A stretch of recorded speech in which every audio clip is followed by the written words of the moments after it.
السلام عليكم، أنا منيرة من منو دي أي واي. وبما أن فطسنا بهالحار حبيت أسوي لكم فيديو سموذي، 3 طرق للسموذي منعشة باردة. إن شاء الله يعجبكم الفيديو، لا تنسوا لايك وشير سبسكرايب. يلا نبدأ. وأول سموذي راح أسويه هو العوار القلب، ونحتاج إلى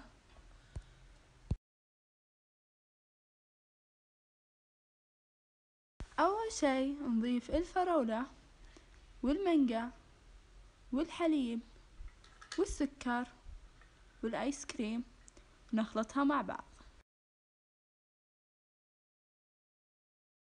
إذا نكون خلصنا أول سموذي لا يفوتكم، جدا منعش صج عوار قلب.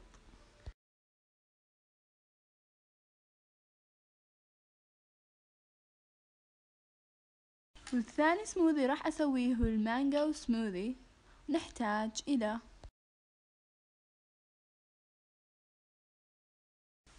أول شي نضيف المانجا والموز والعصير الثلج والسكر، نخلطها مع بعض.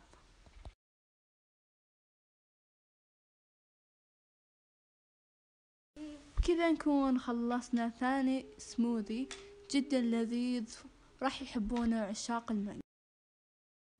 آخر سموذي راح أسويه هو الأبل اند كيوي سموذي. نحتاج إلى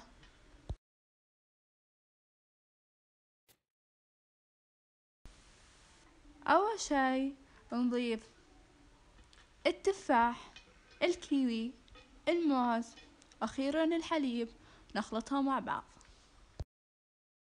وهذا السموذي جدا منعش، أتمنى لو أقدر أشربه كل يوم. كذا نكون خلصنا السموذي. أتمنى أعجبكم الفيديو، ولا تنسوا لايك شير سبسكرايب. باي.